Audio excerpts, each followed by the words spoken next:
maitre d' as well. Like, as I'm walking out of the restaurant and I'm in a white shirt, as I said, completely covered in red wine, and I have first-degree burns on my face. And she goes, "How was your evening?" How do you think it went? Look at me. Look at me.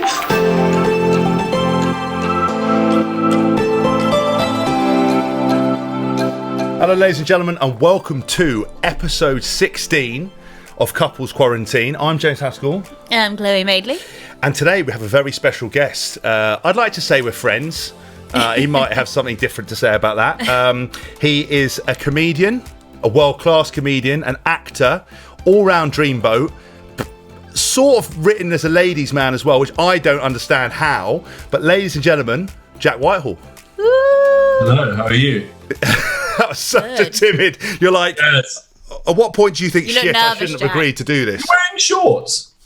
Yeah, he came straight from training. Yeah, straight from training. Well, so you're very backlit. A man of your stature can't be backlit because if you tense, you'll suddenly be a silhouette. Yeah, I quite like that though. With the wings, I'm slimming down these days. I've got more of a focus. I'm going for more of a holistic approach, mobility focus, really. Because I got. Why do you look brown? Do I? Yeah, you've got like a no, nice. I think if I come close to the camera, you'll see it. Ghost. Yeah, Christ. Yeah, ghostly. Sure. Yeah. It's also that slight like lockdown red tinge that one gets after drinking daily. Yeah, right. I mean, this is what I'm struggling with, not turning into a raging alcoholic, which actually brings us nicely onto the first question. How are you finding lockdown 2.0?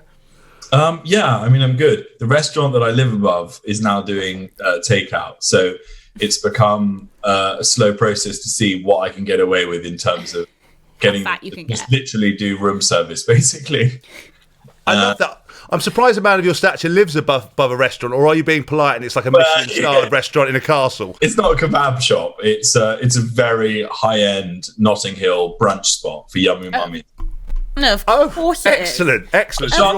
One, because I don't want people turning up outside my house. Yes, we don't want to mention that. Yeah, there are a lot of brunch spots in Notting Hill, so it could be any of them. Yes, but you did sort of narrow it down to Notting Hill. I wouldn't have gone that far, as we've had our fair share of stalkers up here in Northamptonshire. So, oh my God, they just show up at the door, and James doesn't care. James is like, "Oh, it's fine, don't worry." And I'm sat there with my panic button, like rocking back and forth every time he's not in the house. I don't get them outside my house because I'm very careful. I never let my house be seen on camera. It's never featured in any of my shows.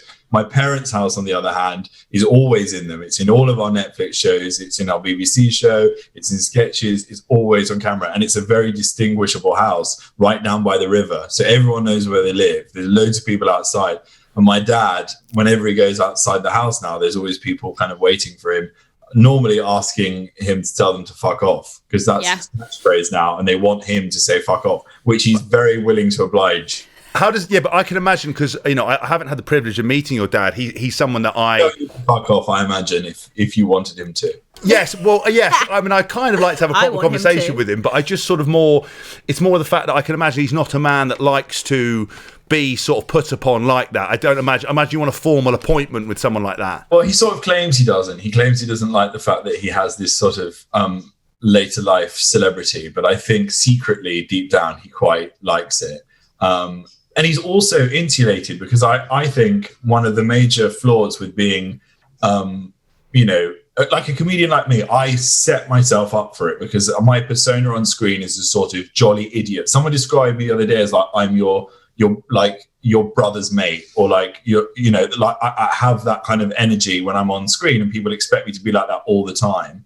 And so when people come up to me, I sort of feel a little bit of an obligation that I should be upbeat and friendly and nice, and I have to maintain that persona even if I'm having a bad day.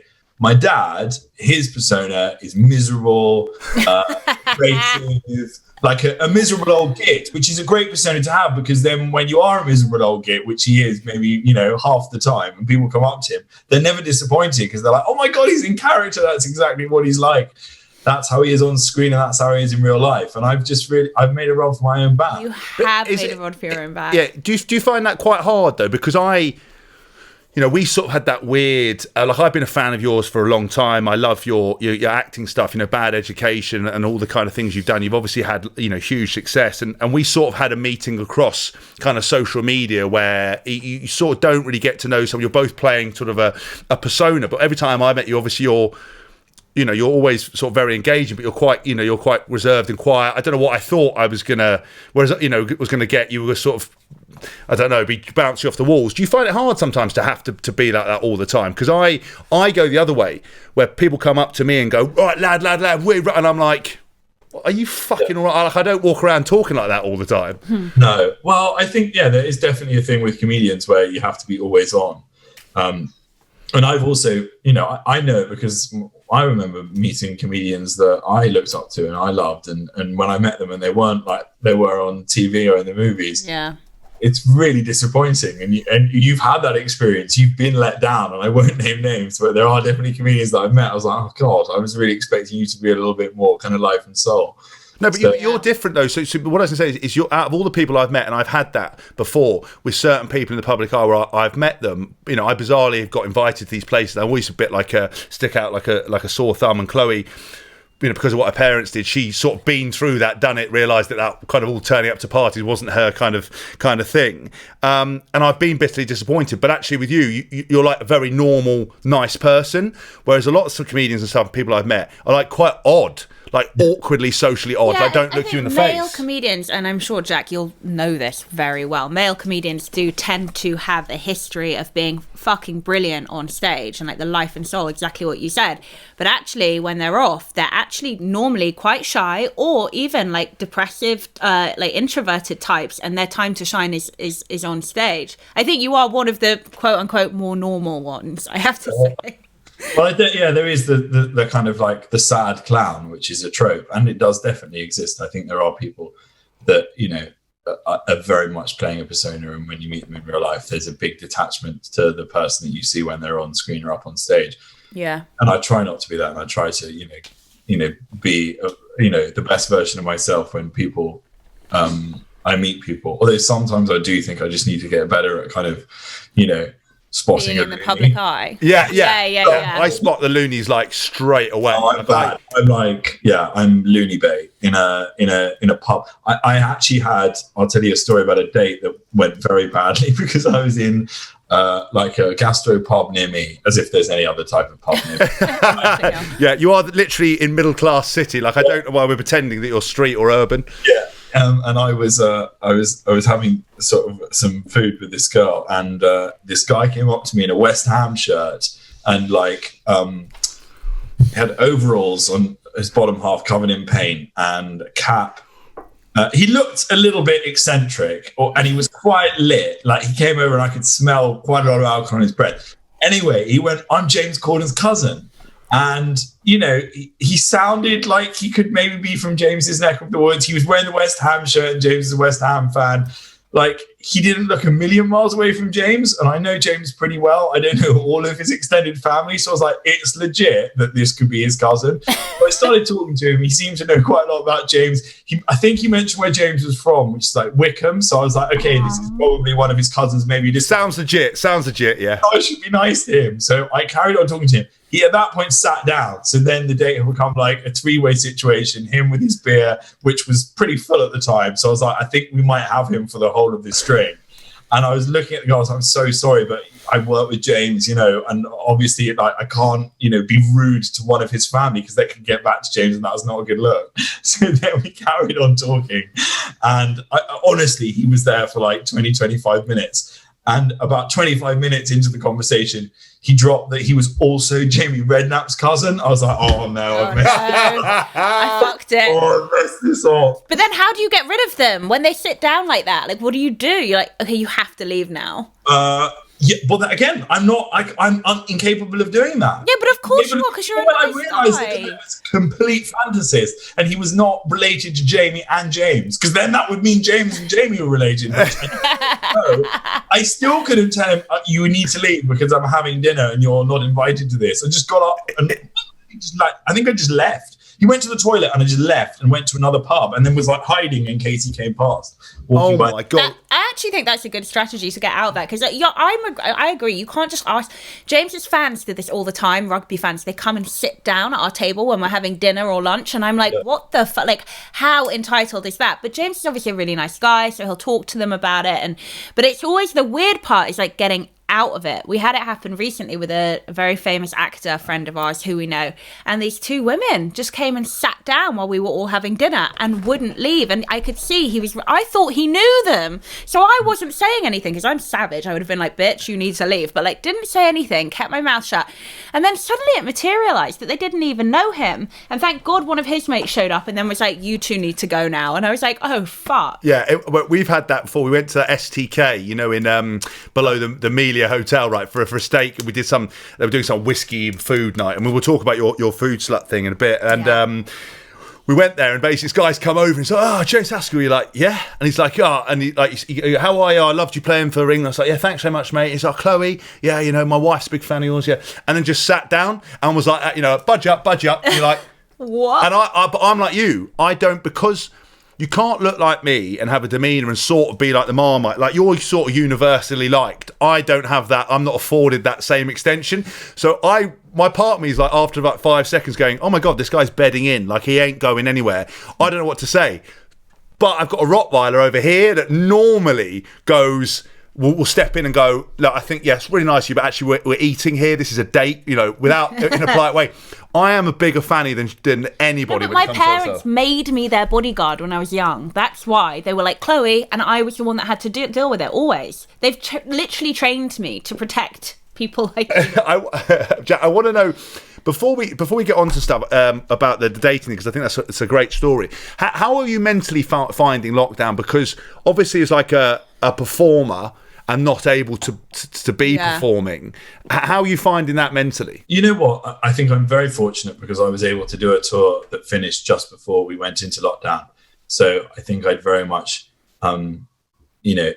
exhausted that need to be on stage. And by the end of a tour, you just, you're done. You're bored of the sound of your own voice. You hate all of your jokes. You never want to perform in front of an audience again. So I'm really lucky in that psychologically I'd done my tour and I'd finished it. But in terms of like not being able to work and not being able to, create and do things, I found that really hard because I don't think I've stopped. Like the last, 10 years, I'll barely go on holiday for more than a week. I just love constantly working, and it really has, ground to a bit of a halt. That, that fear that everyone has of not knowing when normality will return has been a weird thing to adjust to. I mean, obviously now we've in a second lockdown, I feel like I'm a little bit more kind of prepared for it, and have managed to find some other things to kind of occupy my time. But certainly that first lockdown, it was a real leveler for everyone because everyone was in the same boat. Everyone was like, what is happening? What do we do? When is it going to end? And at least this time around, I think people are maybe mentally a little bit more prepared for it. So but reading between the lines, essentially finishing a global tour, there's a bit of money in the bank to keep the wall from the door. So you're sort of sitting above your Michelin-starred restaurant, getting food delivered, relaxing, probably laying on some sort of chaise longue, I imagine. Bring out the tiny violins just No, yeah. That's what I mean. I wonder if are you in like full creative mode at the moment? Are you, because a lot of people I spoke to, I interviewed a couple of musicians, and Chloe and I have talked to different people, and this lockdown, bizarrely, and even the lockdown 2, has kind of allowed people to go into different avenues that they wouldn't ordinarily have sort of gone down. And I wondered how you'd sort of, whether you're kind of diversifying or doing anything that you wouldn't normally have done or had a chance to do. I mean, well, obviously the temptation is just to rattle out as many podcasts as you can, but I was just like, I need to be careful not to spread oneself too thin. I'm very fucking funny. I'm so thin you can't even see me. I'm like spreading myself. I'm the thinnest person known to man. The podcast king. Proper. Mate, it's because I can't do anything. Slut. How many books is he going to string that out to as well? I reckon what a flankers. It's going to be part 1, like a 5-part series. Oh, it's going to be a 5-parter, isn't it? Can I need to. I'll send a copy to all the brunch spots in Notting Hill, hoping to find your house with an address. There's going to be a lot of books. I think you quite enjoy it. Given that this is couples quarantine, and obviously we're not going to push you to talk about your personal life because that's not who we are or what we're here for, but are you locked down in with your missus or are you separate? Yeah, no, we're locked down in. We locked down in the first one together. And this one. We're locking down in this one together. And how are you finding it on your relationship? Are you completely fine? Are you like having a bit of a kind of panic with it? Because I know we've had our ups and downs. We've had lovely weeks and then we've had horrific weeks. Yeah, initially we'd only been dating for kind of couple of weeks. Shut up! Oh. Really?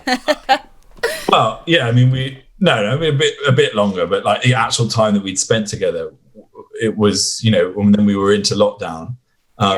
So, but weirdly, it was quite nice because it was a chance to just like spend a lot of time with each other and, accelerate through a relationship in a way.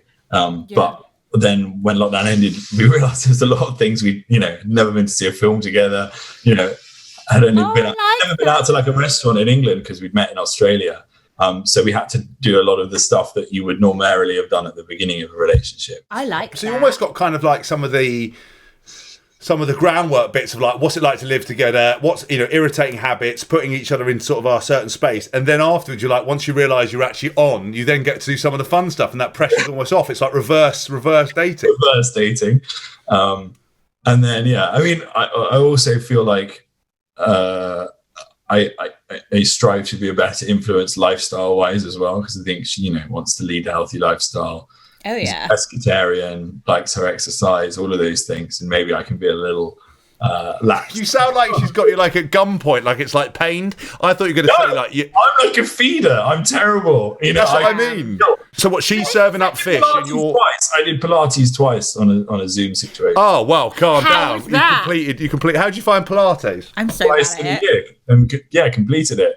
What I'm wondering now is that without dishing dirt, because we don't we're not the Daily Mail on the line, even though they do me and Chloe over every day.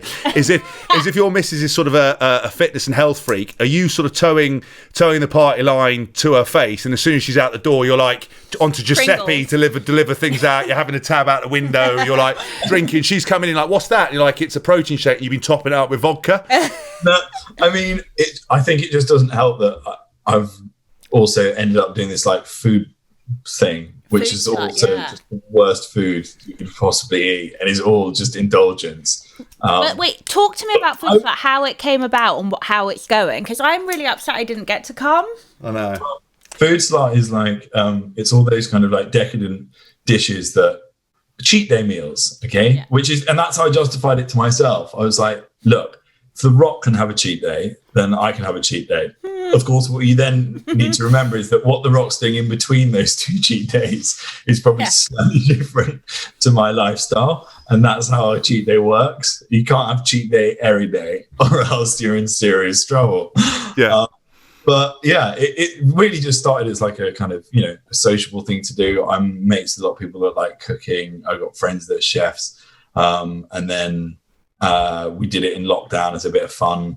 To raise a bit of money for charity, and then after lockdown did a pop-up restaurant, and we'll probably try to do some more things with it going forward, just because it's it's fun, it's a passion of mine, it's something that I enjoy, and it's all happened quite accidentally, which I think is quite nice. Yes, always a good way. Zero pressure, and if I stop doing it tomorrow, it'll be fine, and I've got other things going on, but it's just a nice If you were going to give people tips for sort of surviving lockdown, because that is quite an intense way of doing it, sort of dating for, say, a month or so and then going in it, what have you found is a secret to kind of surviving in lockdown in an early relationship? Because lots of people who listen to this, we originally started this podcast as a sort of a guide to couples in and sort of dealing with some of the problems that they're finding in lockdown. What were your sort of stumbling blocks and how did you get about them? Because Chloe and I spent a lot of time in different parts of the house, sort of having our own individual time, and then sort of merging. Well, me, the advice I give will always be really relatable. And I would say, having a bit of space. There will be whole days where I will be in the East Wing and she will be in the West Wing, and that will be fine. Stay out of the West Wing. And if you want to speak, I'll give the butler a little note, pop it underneath the send it over to her, back and forth. And it's just a really easy way to make sure that you're not treading on each other's toes. Do you remember Batman, the movie with Michael Keaton, the very first one, when they go on a date? He was really sexy. He was really sexy, and they go on a date, and basically they're having dinner. It's the first date, and Alfred served the soup at one end of this massive table, and they can't hear each other. I imagine that's at mealtime. The reason you two get on so well is that you've never had a proper conversation because you can't hear each other down the 12-foot oak table. It's also very good COVID dating, that as well. Yeah, social distancing. Social distancing. I love it though that like she's obviously like a health nut and you're obviously not. And I don't know why I keep bringing up my mum and dad on this podcast. It's odd, but it's really interesting because you're obviously a creative. So my mum is very much like a writer. She's very much an intellectual, but in a creative kind of capacity. Whereas my dad, I think, is much more kind of really into his fitness, really into his health, and they balance out like quite well, I have to say. But I mean, other than the Pilates, is she basically sorting your diet out for you, or are you just food slugging around as much as you want? I don't know. To be fair, I'm not as bad as I let on, and I think probably have both of those elements of me. I am, as it were, 50% Richard, 50% Judy. Me what too. A combination! Oh my God, myself as that. Like I am. Like that's. A lot of people say that to me. You know this as well. We talk about this. We must have spoken about this before. You know, when I first went on TV, everyone thought that I was Richard and Judy's son. Oh, because you're called Jack and you look a little bit like my brother. Yeah. When I first did Big Brother's Big Mouth, everyone just assumed that I was Richard and Judy's son. And there was a lot of people on Twitter talking about me as Richard and Judy's son. So I've always felt an affinity to you because of that, because I feel like I'm the brother you did have. But as your brother. I like her actual brother, Jack, but I'd like to be mates with you because you're mates with The Rock as well.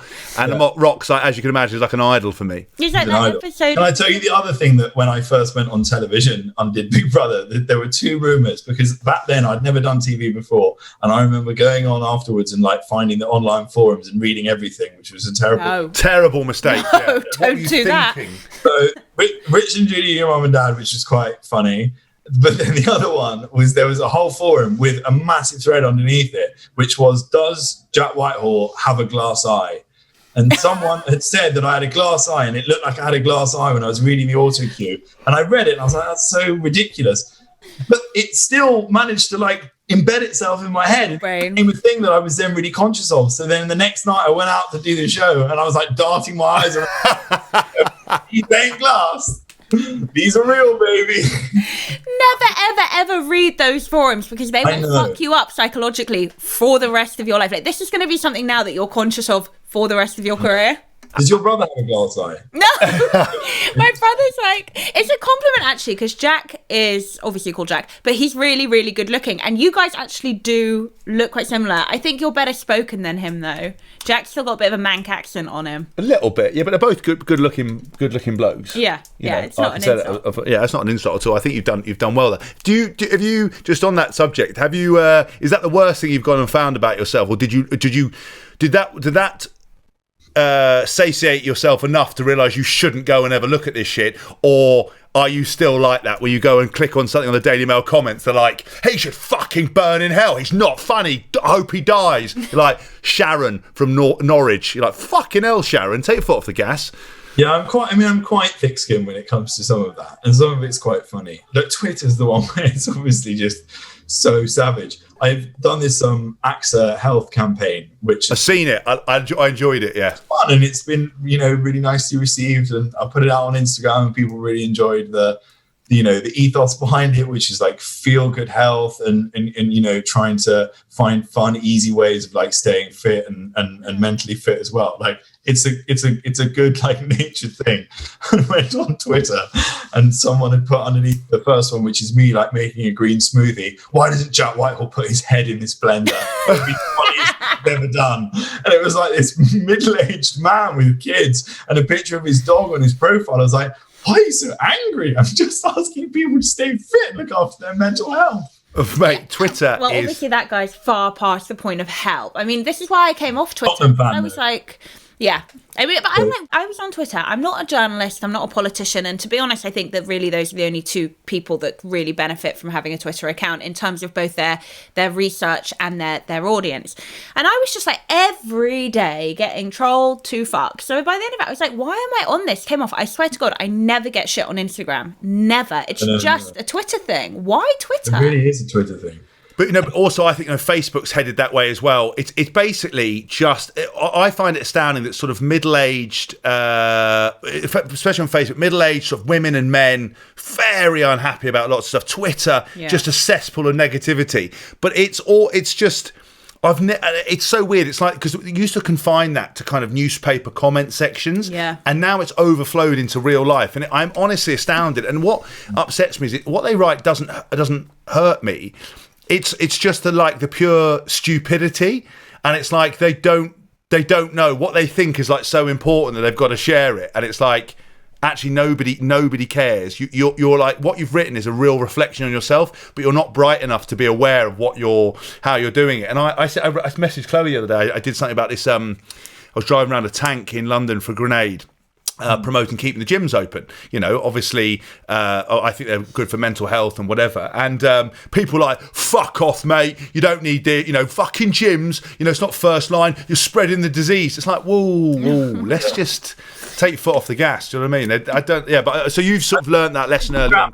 Instagram has its faults, but inherently it's a kind of sort of aspirational, isn't it? I mean, obviously, in a formative life before you with your gorgeous partner Oxy, you've sort of been, I don't know if you sits comfortably with you, but labelled as a bit of a ladies' man. I mean, is that something you recognise or sit with, or you think is utter crap?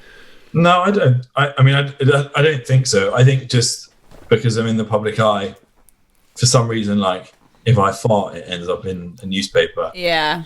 And so I think just my problem is that I've talked about it on stage, and it's part of what I do, and it's subject matter that I use publicly. So it's my own fault, and I can't really complain because you can't have it one way and not have the other. So.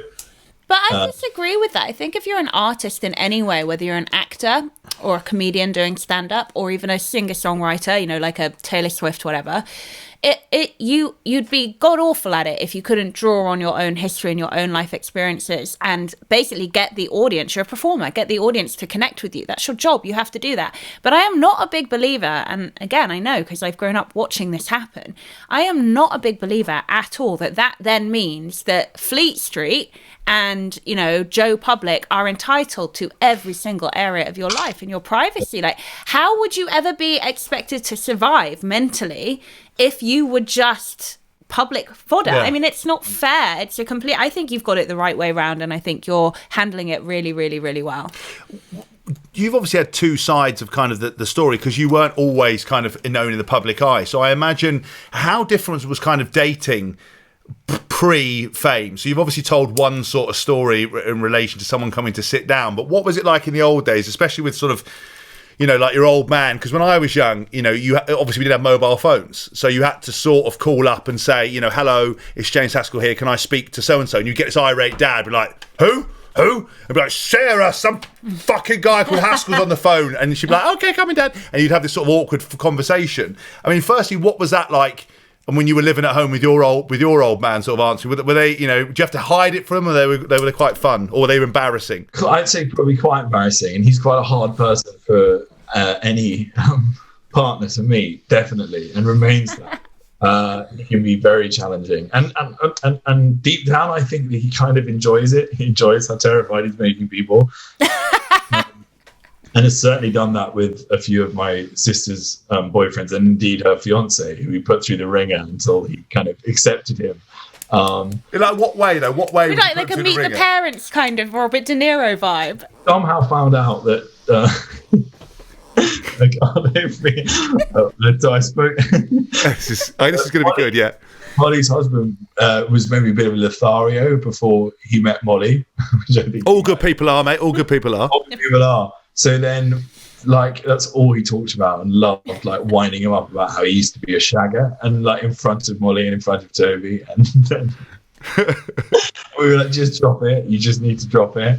And he's just quite good at like winding up. My brother Barney, when he was at school, I remember got one of his first girlfriends and was very excited. And came back home and told Michael, "Oh, we've got this girlfriend. What's her name?" And a great name. She's called Cecily Money Coots. And my dad went, "Money Coots is in Coots the Bank." And Barney was like, "I don't know. Yeah, I guess so. It must be Coots the Bank." And then he looked it up and found out that she was like the Coots heir from the Queen's Bank. Shut up. Like, just play it cool, Daddy. Just been. It's his first girlfriend. He's a little bit nervous about it. And Daddy was like, Barnaby, whatever you do, don't fuck this one up. It's like he's 13. He's 13. 13 years But dads are all like that. My dad's exactly like that. You know, anyone with any sort of cash, come on, son. You know, think of the family. Think of them. Like, Dad, it's not how it works. Like, I'm not going to settle. Dowries anymore.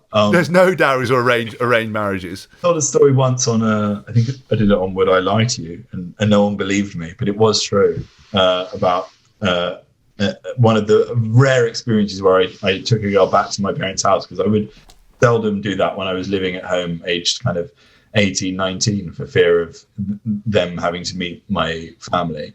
But I did on one occasion, and we were upstairs in my bedroom, and the following morning my dad, as his wont was back then, opened the door, came into my room in a dressing gown with a copy of the Daily Telegraph, and wanted to read me an article about I think it was the Euro. That's how long it was ago back then. Even back then he was angry about the European Union, and he sat down, and I had whipped the cover over her. She was in bed lying asleep next to me, and had covered her in the duvet. But then he sat down in his dressing gown and started reading this article, which was the most long-winded Telegraph article, like a proper double page, centerfold article on the Euro. And it kept going on and on and on. I was like, she's going to suffocate. I'm trapped underneath this duvet. At some point she's going to have to come up for air. And so I just had to reveal her to my father, at which point he just closed the newspaper, got up and left the room. I'm so sorry. That was my dad in his dressing gown. My dad, once, when I was living at home, again, we had a situation where there were some kids outside smoking, and one of them chucked a cigarette into his garden, and it was quite late at night, so he was already in his dressing gown at the time, getting ready to have a bath. And I'd gone up and I'd said, Daddy, there's some people outside the house. He'd looked out the window, seen literally the moment that one of them threw the cigarette into his front garden, saw the cigarette butt land in his precious hydrangeas, completely flipped a gasket, left the room, stormed downstairs, went out to confront these young guys, was shouting at them. And I then, looked at them. They were kind of, there was 4 or 5 of them, teenagers, I genuinely thought in that moment that my dad was maybe about to be sparked out. And I was getting ready to have to call the ambulance and the police because Daddy was going to get assaulted. And it was like fate intervened, this gust of wind shot up his dressing gown. Because he'd gone down so quickly, he hadn't fastened it properly. He billowed open. And these guys that were ready to square up and knock him out, I've never seen one quicker, bolting over the common, running away from this elderly man that was exposing them. And he was trying to get it back down as well. Couldn't get a proper purchase. So it almost looked like he was fanning it, like an angry swan, just to draw more attention to his naked. Running away from the late night tea. There's one part of that story. Where you've gone, which sort of sums you up. Is Daddy, there's people at the front of the house, and I'd be like, Dad, there's fucking some people at the front. I'll go down. Don't send my elderly father in a dressing gown down. And you're like that, Daddy's gone down. You're hiding away behind the thing, waiting to call the police on Daddy. You're like, my daddy's been killed. How old are you, little fella? I'm 27. I'm 27. Daddy's gone downstairs. I'm like, your daddy's an elderly man. One punch, your dad will die. Daddy can fend for himself. I was surprised Daddy didn't go down with some sort of old-fashioned blunderbuss that he'd load. He had a sword stick which he used to keep by the door in case there was any trouble. I was like, in what world would you be able to deal with any trouble with an old-fashioned Victorian antique sword stick? But you know that thing of the rule is that people always go, oh, I kept a sword stick by the door, or a baseball bat or something like that. The law is really interesting because someone was telling me about the security guy. One of what's it called, Maglite, those big big torches. Yes, that's fine. But people talk about if you have a stalker fan and they came into your house and you were there and you picked up your antique sword stick that was there, or your machete, and you got them with it, you go to prison because there is no way that you weren't planning to machete someone by having a machete by the door. So if you batter someone with like a golf club, that's likely to be by the door. A torch is likely to be by the door. An old-fashioned dueling pistol that you had slotted by the door, you know, or a sabre. You're like, how did you cut that guy's arm off with a samurai sword? I always keep it by the door. Sir, I'm sorry, you're going to have to go to prison. You can go to prison. But with the dressing gown, what's the rules with the penis? Well, I mean... Assault with a deadly weapon. Yeah. Yeah, obviously your dad's packing a bit of heat if they were scared by that. How is your... with a very droopy weapon. Very saggy weapon. Yeah, but droopy, like, you know... Yeah, got a bit of length. Some hours. This is great. We've deteriorated down to this level. Yeah. What was I going to say? So how many brothers and sisters do you have? You have a sister and a brother. Is that right? And then and does your mum get jealous of the relationship that you have with your dad in the public eye? Because I know that if me and my dad, and this might be because I'm a daughter, not a son, but I reckon if me and my dad did our own shows, like TV shows together, I don't think my mum would like it. I think she'd feel really left out. How does your mum handle it? Well, I mean, I think she probably did feel a little bit left out. Aww. That's why over the course of the series, she's become more and more a part of it, and she's very good. Yeah. And, she's become a very sort of important part of that kind of dynamic, that show and that dynamic. So, yeah, she's become more involved as the series of as it's gone on.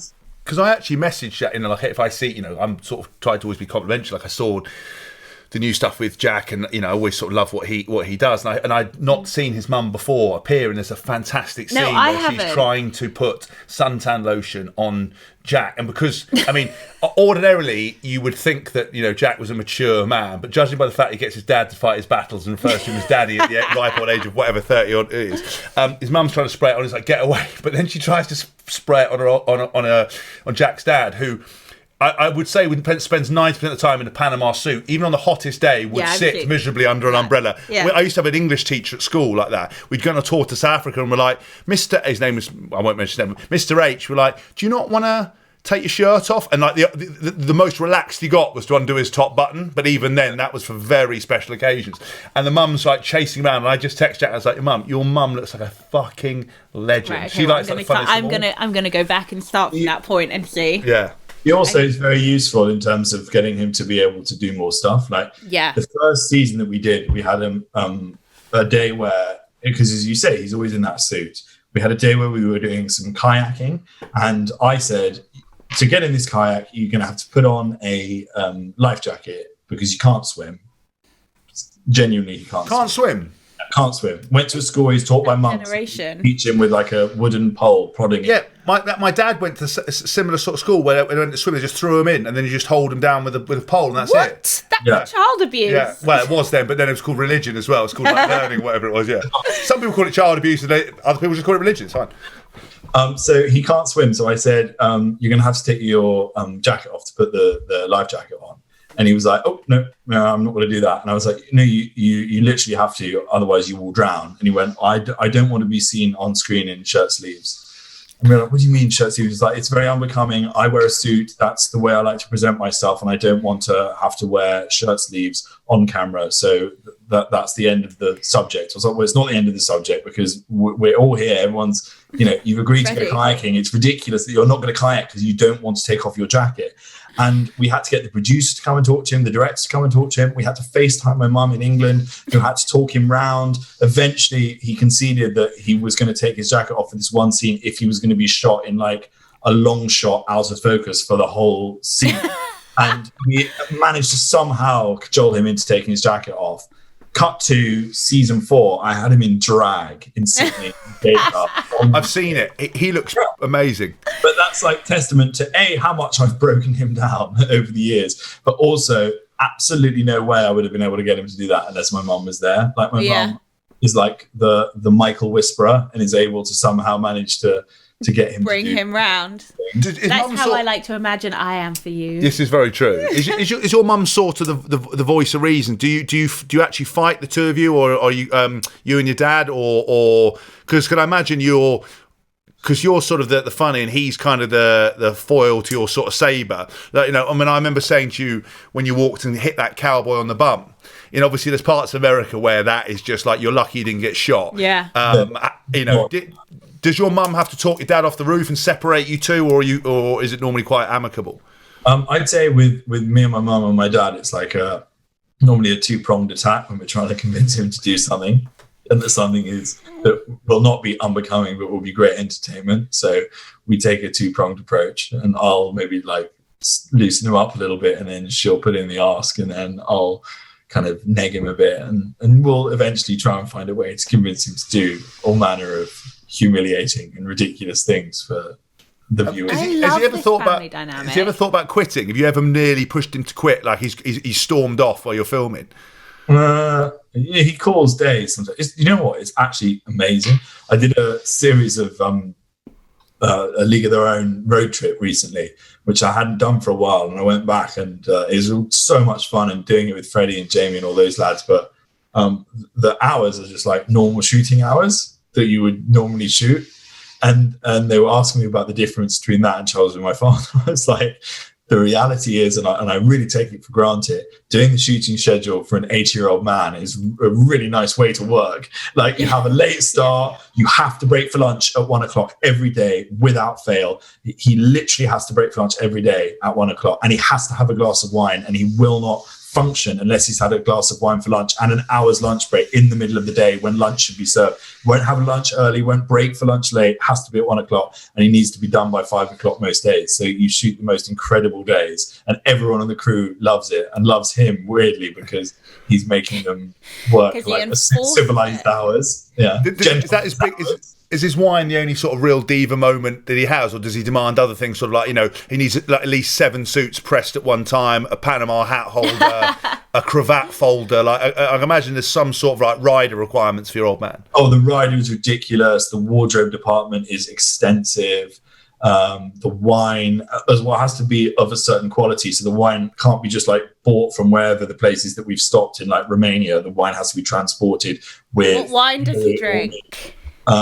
He would it would have to be, high quality French wine, nothing world or fancy or from a box. I tried to get him to drink from a goon sack in Australia. That did not go well.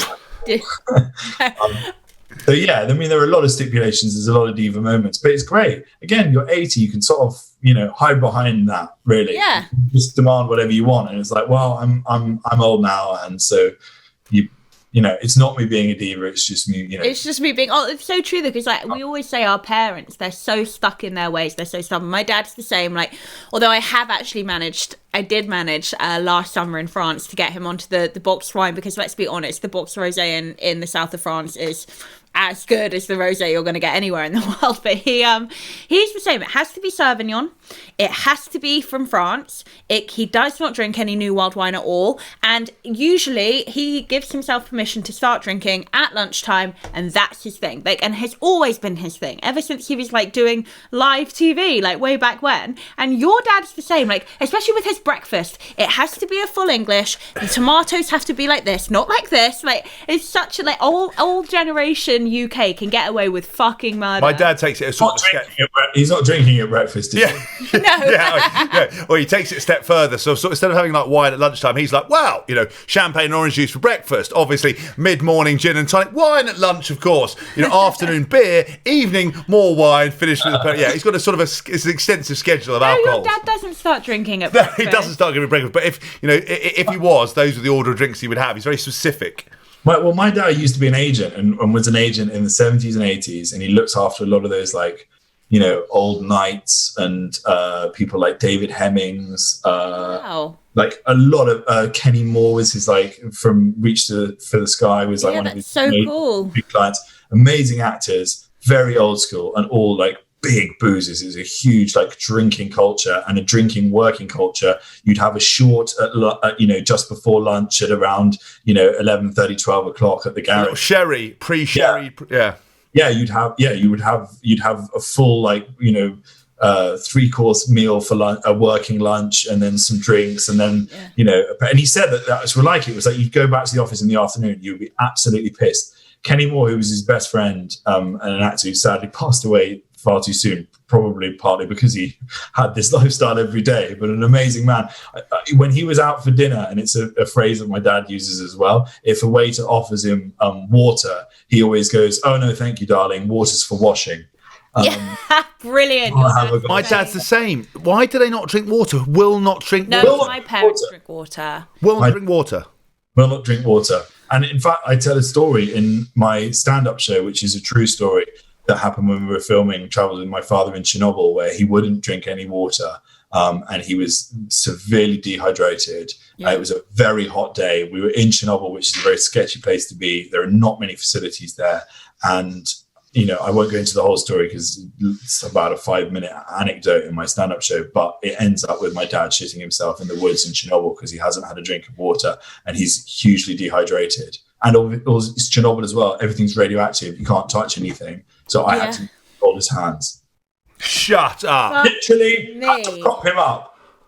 While he was he sat in the woods. Wait, I mean, it's pretty much like, because I think there must be something with working with that. Like, you must love it. Like the fact that a lot of people don't get to spend as much time with their parents and how fun. They're only here for, a short time and normally the order of things. But even those moments... Very stressful as well. Yeah. I don't think I could work with my parents. I think I'd really stress out. Yeah, that is quite stressful when you feel like you maybe have pushed them too far and they didn't want to be in Chernobyl in the first place. And now you're holding your hands while they're shitting in the woods. Cradling them in your arms. Trying to not look into his eyes as he shoots himself. At that point, you go, maybe I've pushed. Maybe I pushed my elderly 80-year-old father just a step too far. But it was his own fault for not drinking water. But I didn't want to say that at the time. I didn't think it was an opportune moment to go, well, if you drank your water, it's not just for washing, is it? It's hydration as well. But the best bit is basic human biology, Dad. My dad had some really bad issues sleeping, and I asked him if he was hydrating before bed, and he was like, no, but if you think I should, I will. And I got him, and his sleep patterns just completely sorted out. He started to feel miles better, and now I'm so proud of him. He makes sure that he basically drinks like a litre of water kind of between bedtime and dinner, and it's like they have to have traumatic experiences to learn, Jack. He does that. He drinks now. And again, because my mum's there, she's like, you will drink the water. My mum's exactly the same with my dad. But I love the fact that it was so traumatic and so emotional that you decided to put it in your stand-up and tell the entire world about it, which is, I imagine he would... Did they ever just speak to you and go, Jack, because a lot of people, my parents watch like Couples Quarantine or watch other bits and pieces. They read the articles that come off the back of it. Ugh. And they're like... I can't believe you did this, James. You didn't really do that. That didn't happen. I'm like, no, Mum, listen, it doesn't matter. Did I ever just turn around and say, Jack, I wish you would just fucking keep it, treat us like you treat your missus? No, they're kind of amazing about it. They always have been. And right from the get-go, like all of my early stand-up shows, that's why I ended up working with my dad, because he was this constant character throughout all of my early tours and all of my early stand-up. And I said so many stories about him, and I was so indiscreet. And he's never once complained or never once said, "Oh, please, can you not say that?" I think he's just, Good for him. I'll take a note out of Jack's dad, but I throw you under the bus all the time when I do in podcasts. I did always wonder, so when I go see, especially Russell Kane, who's another friend of ours, when we go see his show, and obviously so much of his routine is about his missus and how she gets drunk and embarrasses him and what a fucking nightmare she is. By the way, she sounds epic. I'm gagging to meet her. Yeah, she sounds but and I always wonder, I don't know whether it's the parents or the girlfriend or whoever, the brother, the sister, there are so many people who would really struggle to be okay with that. So, kudos to your parents for being you know what, you're doing a really good job. We're really proud of you. We don't mind. Keep going. Kudos to them. Well, they're very good and they're very patient with it all. In fact, I've mentioned it obviously on that thing about my sister's fiance, and on the Jonathan Ross show, they asked me about her wedding, and I said the story about my dad's father of the bride speech, in which he did refer to him as a reformed shagger in front of everyone at the wedding, which was hilarious and awful and awkward and just peaked Michael Whitehall. But after this show aired, I suddenly got a pang of guilt. I was like, oh God, I've mentioned Toby by name and he might not want that out in the world, and Molly might not want that out in the world. So I'll call her, and I was actually quite nervous as to how she would like respond to it. So I called her up. I was like, by the way, I just did the Jonathan Ross show. And I did make a joke about Toby being, you know, a shagger before he met you. Is that going to be all right? And she just went, you know what, Jack, if the cap fits. I love that. I love that, mate. Well, listen, I know you're we'll let you go in a second. I just got one more question, because you talked upon one of your sort of early sort of dating stories in the public eye. Is there anything else that you've had sort of like that, like a really embarrassing moment? Because I imagine trying to, you know, filter out the stalkers from the normal people. Has there been any kind of wild moments? Because you said when someone joined you for dinner, I wondered if there's any sort of crazy stories that you could share with Couples Quarantine about some mad dating, especially with someone with a profile. I mean, I think one of the worst dates I ever went on was the first date I had back after I'd broken up with my last long-term girlfriend, Gemma, and I went for my first date back in the game. So I was always a bit nervous. I was like, I've forgotten how to do this, and you know, I just was not match fit, and I took a date to this quite fancy restaurant. Went in there. I was in the middle of the room, very lit, and I was on the table in the middle, which I don't like. I like being in the corner, away from everyone. I don't like being the center of attention. I like a restaurant to be dark, little booths. I had not checked it out, and I was in the middle. It was like doing a show in the round, everyone looking at me. I was very conscious. It was clearly a date as well, which made that even more awkward. Everyone's like, oh, look, there's Jack Whitehall on a date. So I'm there having the dinner, and I ordered a bottle of red wine. I got completely upsold on this bottle of red wine. I don't know that much about wine. The guy said, I said, I like, this is the type of wine that I like. Can you recommend something? He recommended, like, you know, the £500 bottle. And also, did he do it in front of the woman so she can see that what the price was? So if you went, well, actually, no, I'll go, she knows you're a cheapskate. Yeah, exactly. We don't think like that, fucking guys. Baby, you do. We You see, do not, honestly, it's going through my head. Yeah, I was like, going through my head. I'll have whatever tastes like the house red, because I've had this thing called house red before, and it tastes really nice. So something similar to a house red. And he went, £500 bottle would be great. It's like, okay, yep, we'll have that. Drank it, you know, horrible, thin, sedimenty, not my bag at all. But I was like, well, I'll pay for the £500 wine. I'm going to drink the £500 wine. I then ordered the starter, which was a sizzling hot plate with tataki on it, because that sounded kind of like a little bit of theatre, quite nice. That arrived, obviously very loud. Everyone's now looking at me because hot plate going down on the table. I was like, I've not thought this through. The waiter puts down the sizzling hot plate of tataki. He goes to get the beef. He turns around and smashes the bottle of wine, the £500 bottle of wine, onto the sizzling hot plate. It smashes. And then sizzles up into my face, boiling hot wine, like in my eyes. I scream because it's hot and it's red wine. So I go, ah! Like that, as it's spraying on me. White shirt, completely covered in red wine. Everyone in the restaurant is now looking at me like awful, horrific. He's trying to like pat me down. I'm like, no, it's fine. He's like, can I get you another bottle of wine? I was like, I didn't like the wine anyway. It's absolutely fine. I don't want to make a scene, even though I have very much made a scene now. She's looking like horrified. She goes off to the toilet. Like, I get the bill. We're leaving. I realize on the bill, he hasn't taken off everything's on it. Like, everything's on it. Hadn't taken off like the wine, hadn't taken off the service. I was like, I don't like complaining, but on this occasion, I think I'm going to have to complain. Obviously, I'm not going to do it in front of her, because that would be awful and awkward and horrific, and I don't want her to see me complaining. But she's gone to the loo, so while she's in the loo, I'll have a quick cheeky look about it. I just, in the future, and this is just me, like, you know, giving a little bit of feedback. If you assault someone with oil wine in their face, I think I would probably take that off the bill, or maybe drop the service.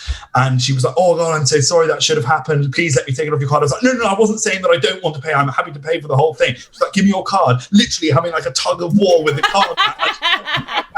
Like this red-faced lunatic trying to drag, and I just ran out the restaurant. I was like, come on, we're leaving. Ran out the restaurant, never saw her again. Do you think being super posh is a handicap in those situations where you can't, you know, like English people get very perturbed, but you can't say anything like, no, I'm really happy about this, but I because it is sort of a handicap where you can't you can't ever say anything. You can't go, listen, actually, because I'm a real pussy like that, where they're sort of served like there's a dead cockroach, a piece of glass. I will like, always say something. Yeah. Also, can I just say, guys, for anyone who's listening to this, I know we have a lot of male listeners. We do not give a shit if you're like, actually, that's a bit expensive. I'm looking for something around the region of 50 quid, which, by the way, is expensive enough. And also, like, I'm always like, this wasn't cooked right, send it back. Yeah. Either that or I'm not paying for it. Like, it's one or the other. My thing's still clucking. Maitre d' as well. Like, as I'm walking out of the restaurant and I'm in a white shirt, as I said, completely covered in red wine, and I have first-degree burns on my face. And she goes, "How was your evening? How do you think it went?" Look at me. Look at me. I can't open one of my eyes. Oh my God, I love it. I love it. Well, listen, ladies and gentlemen, that's been Jack Whitehall on Couples Quarantine. Jack, thank you so much for coming on and for sharing the stories about your family. Hopefully we didn't incriminate you too much. Jack, where can people find out what you're doing at the moment? At Jack Whitehall is my Instagram handle. If you want to find out more information on that, at Food Slut is my little food blog, and at Twitter if you want to troll me. Yes. You just want to tell him to put his head in the blender, and I thought that AXA healthcare thing was great. And next time, maybe we'll do something together, being healthy and not so healthy. If you're interested, just put it out there. Gegging in on everything. Gegging in all the time. How can James Haskell get the most out of this situation? That's his MO. Yeah. I'm shallow, but I'm honest about it. Anyway, please like, please share, please subscribe. Podcast. I'm James Haskell. I'm Chloe. This is Couples Quarantine, and we will catch you very soon. Bye, guys.